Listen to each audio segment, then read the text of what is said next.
Donc je vous remercie de votre présence, chers parents, chers enseignants, chers élus, chers professionnels de l'éducation nationale. Donc je vous remercie de votre présence. En fait, je voulais vous dire, tenez, il y a plusieurs choses à dire. La première, c'est que cette conférence inaugure une série de conférences. Donc la prochaine... Comment ? Tu peux rajouter agents communaux aussi. Agents communaux, j'ai dit professionnels de l'éducation. Pour moi, agents communaux, c'est professionnels de l'éducation. ADSEM, voyez. Merci d'être de votre présence. Donc, la prochaine conférence, donc aujourd'hui, c'est M. Auduc qui inaugure cette série de conférences. La prochaine, le 26 janvier, au lycée Le Corbusier, sur l'enseignement de la langue arabe dans un cadre public. Une autre au mois de février sur l'école et le changement social et urbain sur Aubervilliers, c'est une grande question. Et une prochaine conférence sur la relation fille-garçon. Voilà. Donc, nous sommes réunis ce soir pour approfondir et échanger sur la question qui nous est posée à nous, parents et professionnels de l'éducation, au sens large, y compris les agents municipaux qui sont très concernés, l'organisation de la semaine scolaire. Depuis quelques mois, donc, la concertation est notre maître mot pour laisser maître mot de notre association, mais pas seulement, pour laisser aux acteurs de la communauté éducative la chance, le temps et l'espace de réfléchir ensemble, de produire du consensus local loin des dissensions de 2013. Ce qui semble intéressant dans un débat sur le bien-être des enfants et quel rythme de vie, quel rythme scolaire peut permettre le maximum de bien-être de nos enfants, c'est le dialogue. Alors moi, je voudrais dire que je suis heureux qu'il y ait un tel débat qui démarre parce que la France, mais vous le verrez, est très en retard dans la réflexion sur ces questions par rapport à la plupart des pays développés. Il y a beaucoup de réflexions dans les pays développés sur les rythmes, pas seulement sur les rythmes hebdomadaires, mais sur les rythmes journaliers, sur les rythmes trimestriels, sur les rythmes annuels. Et de ce point de vue-là, dans mon souci, ça va être aussi de m'emparer d'un certain nombre de questions pour voir ce qui se fait ailleurs en 2017, parce que quand j'ouvre des médias, on raconte ce qui se passe dans des pays en 1990, mais on ignore totalement ce qui s'y passe en 2017. Je prends l'exemple de l'Allemagne, où aujourd'hui 97% des écoles allemandes sont dans ce qui s'appelle la Ganztagsschule, c'est-à-dire l'école toute la journée par rapport à ça, mais avec une certaine organisation de l'école. On y reviendra. Pourquoi ce retard sur les rythmes en France? Je crois que ça provient de l'héritage français sur 3 points par rapport au primaire. C'est-à-dire qu'à aucun moment en France, c'est l'enfant qui a été au cœur des réflexions sur les rythmes hebdomadaires, quotidiens ou annuels de l'école. J'en veux pour preuve que dans le cadre de la semaine scolaire, la rupture au milieu de la semaine scolaire, c'est pas dû au bien-être de l'enfant. Le jeudi devenu le mercredi, comme l'a dit Jules Ferry en 1882, après les jours de l'instituteur, il y a le jour du curé. Et donc la coupure au milieu de la semaine, c'était pour poursuivre l'école, le catéchisme avec les devoirs de catéchisme, les cours de catéchisme à l'église pour ceux qui le voulaient. Deuxième élément, nous sommes un pays. Alors ce que je vous dis n'est plus vrai depuis le 27 janvier 2017 et la loi égalité-citoyenneté, où en France, la cantine n'était pas une obligation pour une commune, mais n'était qu'une possibilité. Pourquoi ça? C'est parce qu'au moment de la mise en place de l'école publique, laïque, gratuite et obligatoire, un certain nombre d'élus, un certain nombre de maires ont dit la cantine hors de l'école, on risque de manger de la viande le vendredi, on risque d'avoir des desserts au moment de carême, donc le temps de cantine doit être séparé du temps scolaire.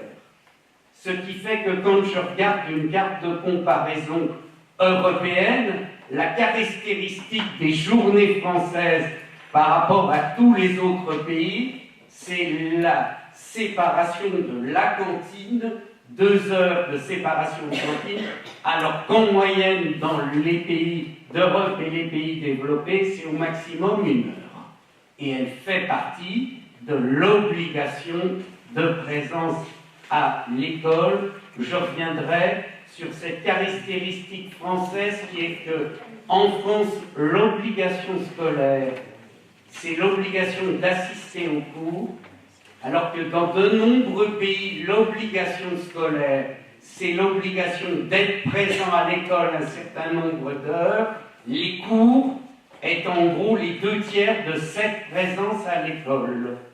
Et un des défauts français, c'est effectivement de considérer que la durée des cours, c'est la durée de présence à l'école.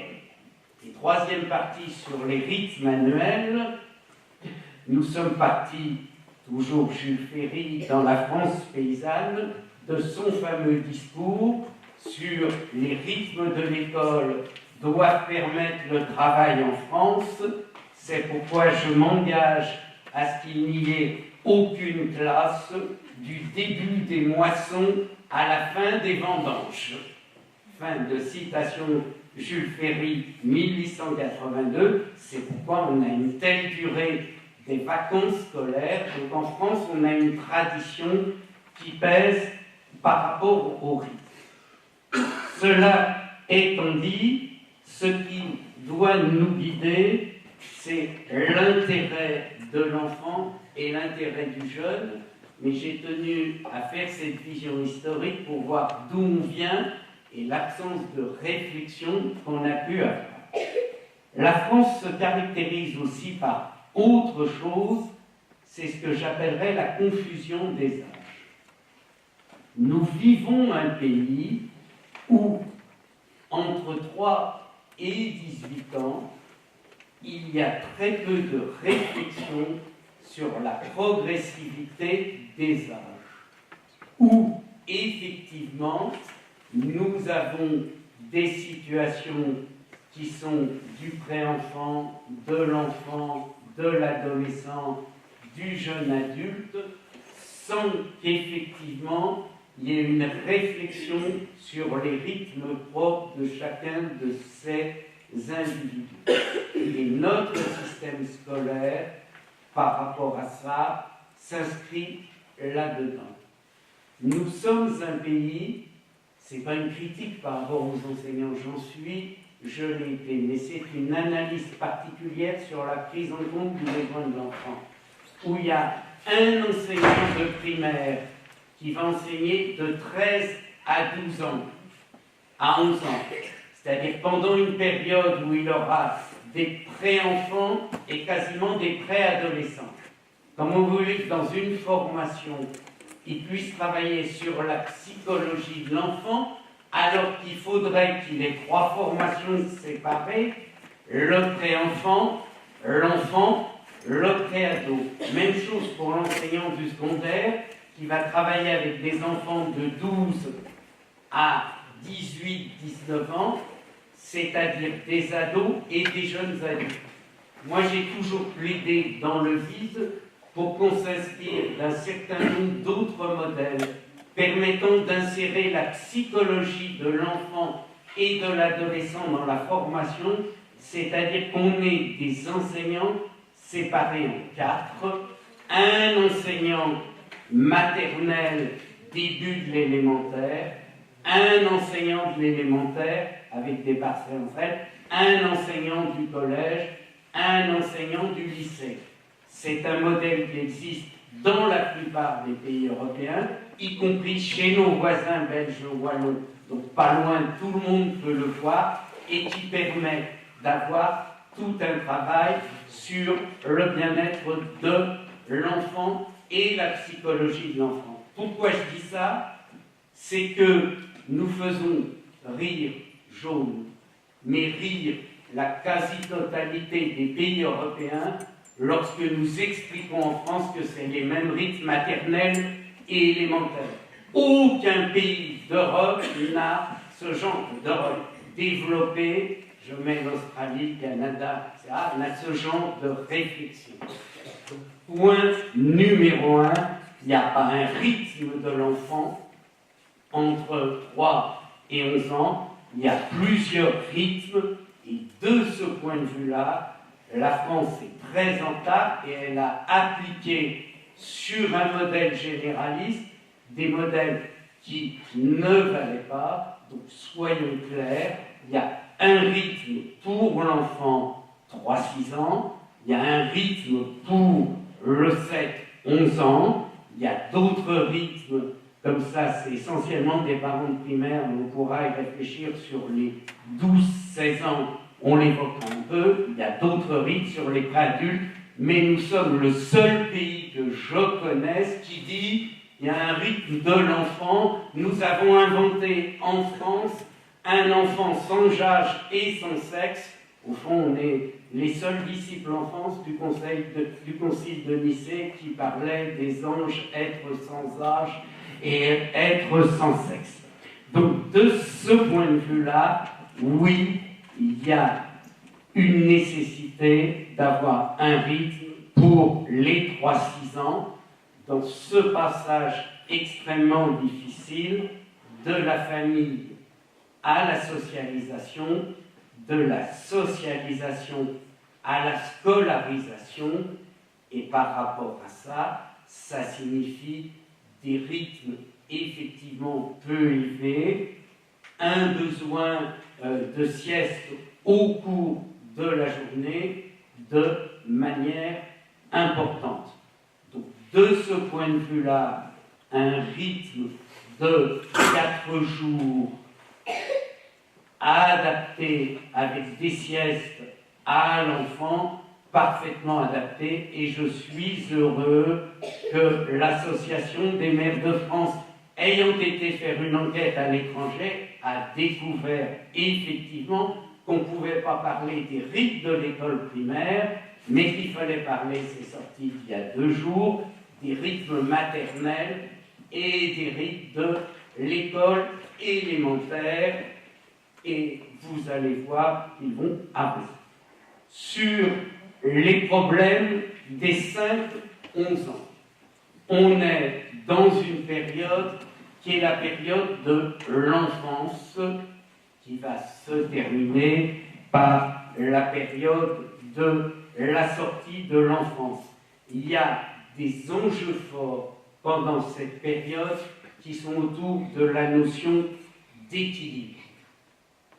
Qu'est-ce que ça veut dire, la notion d'équilibre? C'est l'enjeu d'avoir des nuits équilibrées, des nuits longues, parce qu'on peut avoir les meilleurs rythmes possibles pendant la journée. Si l'enfant n'a pas une nuit équilibrée, c'est un enjeu extrêmement important. Deuxièmement, d'avoir des repas équilibrés à heure fixe par rapport à ça. Et troisièmement, d'avoir effectivement un métier d'élève équilibré. C'est extrêmement important par rapport au rythme de l'enfant que ses rapports avec ses parents soient équilibrés. Ça veut dire que, quel que soit le rythme, le repas du soir doit être un repas en famille. Dans beaucoup de pays, la présence de l'élève est en gros entre 7h30 et 8h à l'âge du primaire, mais avec un maximum par jour de 4h30 de cours. Les 3h30 étant atelier, devoirs, heure pour les devoirs, et puis la pause du repas ou le matin ou le midi. Ça veut dire qu'on est là dans une démarche d'activité globale de l'enfant. Et ce qui, y compris, a un intérêt, j'entendais la discussion sur les personnels communaux. L'école, et c'est important que les parents comme les jeunes en soient conscients, et c'est dit d'ailleurs et présenté, c'est pas que le métier d'enseignant, c'est une dizaine de métiers qui vont de l'enseignant à la secrétaire, quand il y en a qui vont répondre au téléphone, à l'ATSEM, au personnel de cantine. Je regarde important que tous ces métiers participent à l'éducatif, au suivi. Donc, de ce point de vue-là, dans la majeure partie des pays, et sur ce modèle-là, il y a 5 jours, effectivement, de présence à l'école équilibrée et 2 jours de repos, ce que nous appelions il y a une 50aine d'années la semaine anglaise.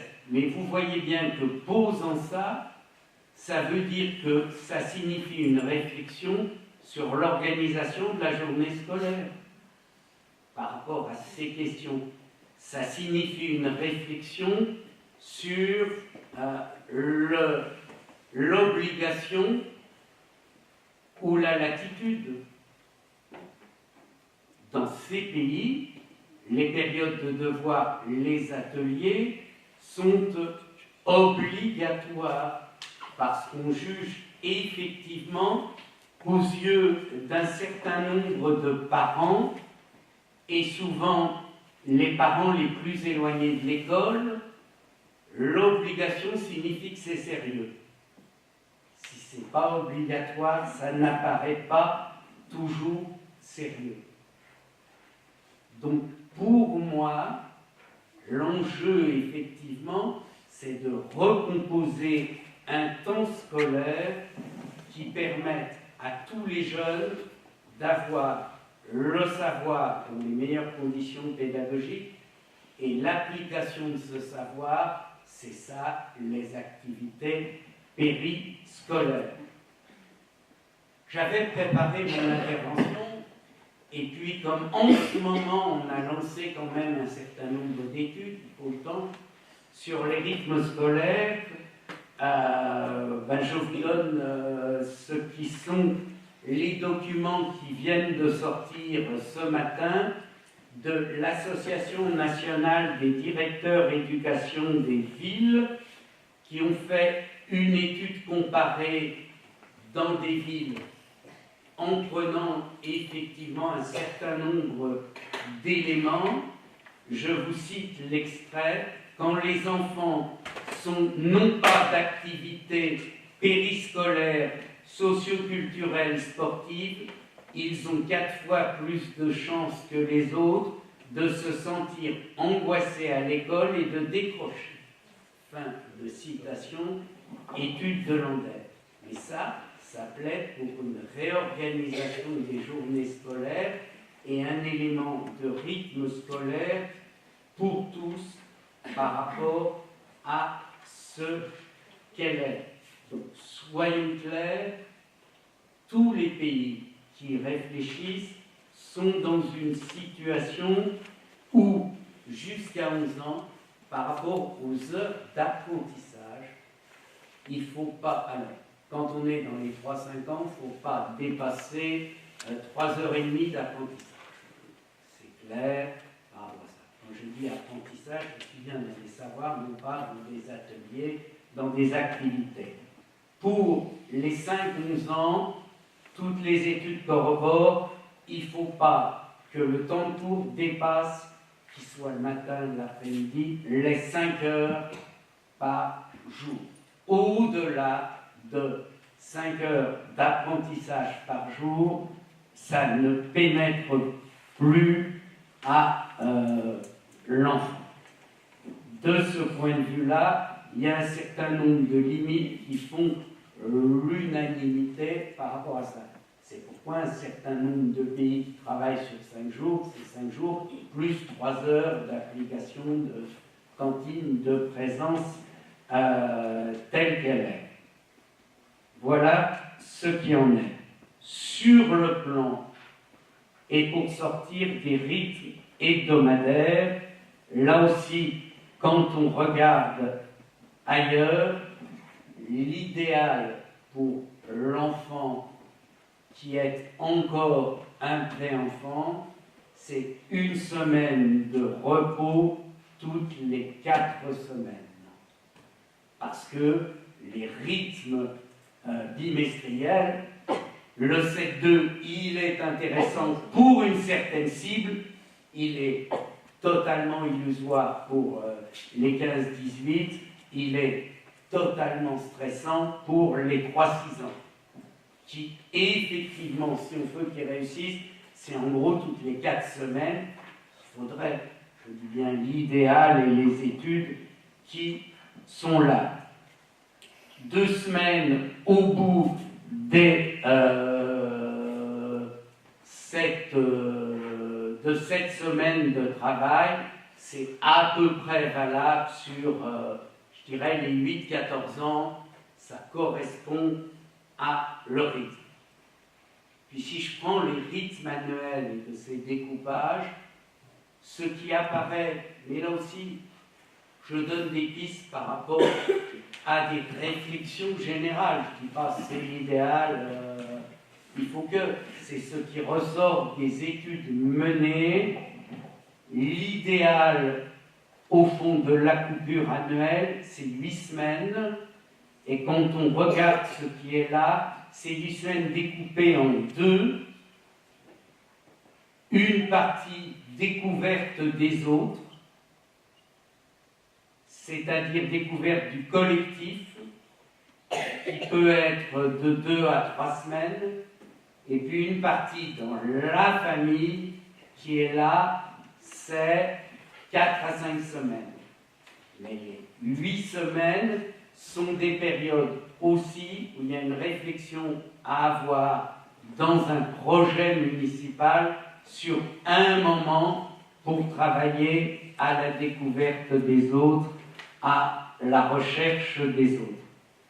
L'enjeu du bien-être, c'est cet équilibre qui est là, en sachant que aujourd'hui, les plus en difficulté par rapport au rythme, c'est effectivement nos enfants de maternelle qui sont soumis à une certaine pression. Deuxième élément, par rapport à ces questions, c'est que dans la situation française, il ne faudrait pas qu'il y ait des sacrifiés et eux.